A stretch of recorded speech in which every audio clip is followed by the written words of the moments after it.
Hey everyone, so quick little tip. As you can see right here, this is zeroed out, so when it's laying flush in here, we got 0.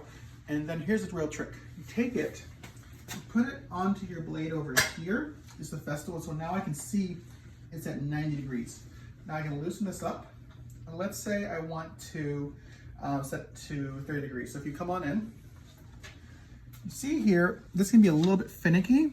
So what I can do is, instead of looking necessarily, I can bring it to the 30 point. Now the way this works is it starts at 90, and it should say 60 in here. So I can dial it in. There we go. Tighten it down so we can see the adjustment. Now this is going to be 0.01 accuracy, but this way, instead of having to rely solely on my eyesight, I can rely on this right here. So hopefully that tip helps you guys.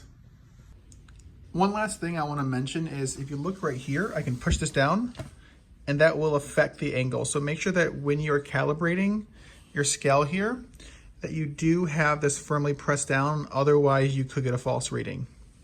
Otherwise guys, I hope this helps, and see you guys in the next one.